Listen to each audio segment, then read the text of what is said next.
Is there a fundamental difference between how highly successful and motivated people set and achieve their goals and the average individual entrepreneur out there? Is there a difference in how they set goals that appear on the surface to be unattainable for those that actually seem to have a step-by-step sequence? Well, my name is Robin Booth, and I'm going to speak to you about my experiences over the last 20 years of coaching individuals, both in business and property, in goal setting and achieving those goals. I'm the winner of the 2017 Mega Entrepreneur Award, as well as the 2018 Investor of the Year Award here in South Africa. I have clients throughout the world, both international and local, and really have got to work with some highly influential and successful business owners, entrepreneurs, and thought leaders in how to achieve their goals for both themselves as an individual and for their companies. Coming back to the situation about goal setting, we all know that if you're training to be a life coach or a business coach or a strategy coach, people say you need to set clear and attainable goals. You're wanting goals that are just outside of your comfort zone, but first and foremost, the most important thing is to get clear on what the goal is. If you do not know what it is that you're wanting to achieve, how can you actually go and set out to achieve it? Take, for example, a marathon runner. A marathon runner has a definitive starting point for the race. There is an exact line on the ground which they need to cross that signifies the start of the race or of the marathon. But more importantly, there is a very specific line at the end of the race that they need to cross just by 1 inch, 1 millimeter, that portrays for them that they have completed and achieved their goal.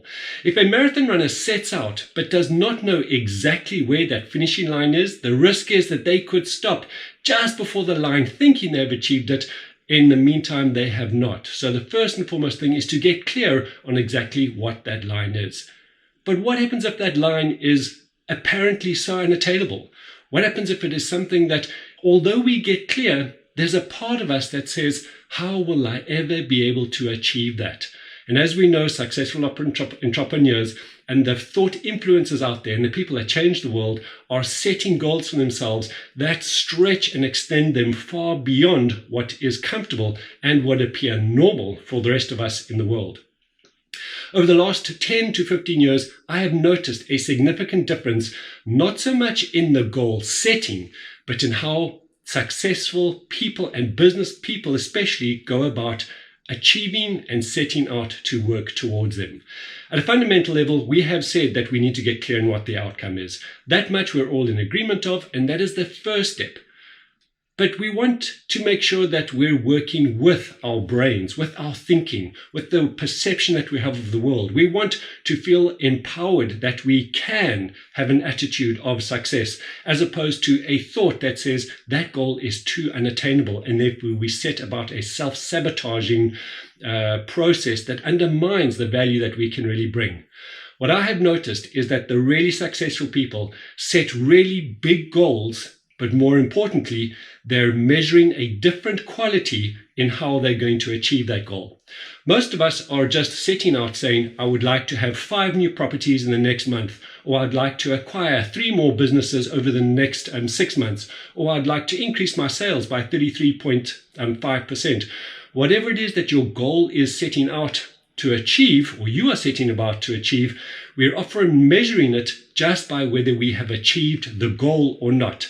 And that can unlink or unlock a really tricky scenario for us, which is if we do not achieve exactly what we set out to achieve, we may feel that we are failing. And in that way, we start to feel disempowered and perhaps start giving up or creating a belief of, I'm just not good enough to make this work. The successful people know they set a goal that is big, audacious, and out there. But at a fundamental level, they are measuring 3 specific criteria. They are going to measure their smart strategy, which is going to align with their personality to maximize the potential that they have to achieve that goal. Strategy is number 1. The time that they're putting in to achieving the goal and the degree of effort that they're going to do. Those 3 things are going to set about aligning their everyday work intention, everyday living space to achieve this goal that they have set clearly. And the fundamental thing here is they're not looking to see whether they've achieved the goal as a measurement. They're looking to see whether they are putting in place those three important criteria. Are they working with the right SMART strategy? And they're measuring their time and their effort. We aren't in control of whether we achieve the final goal. We aren't in direct control of whether we can buy 3 new properties, 6 new properties, increase sales by 33%.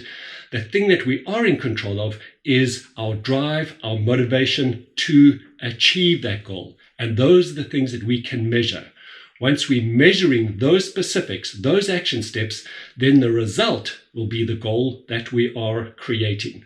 Remember that aligning our strategy and then measuring and focusing on the time and the effort, which we are in control of, will all align and lead naturally as a consequence to the results or the goals that we're wanting. And we all know that results don't lie. Align your strategy with the time and effort that you're putting in, which is under your control, and you will see that the results will speak for themselves.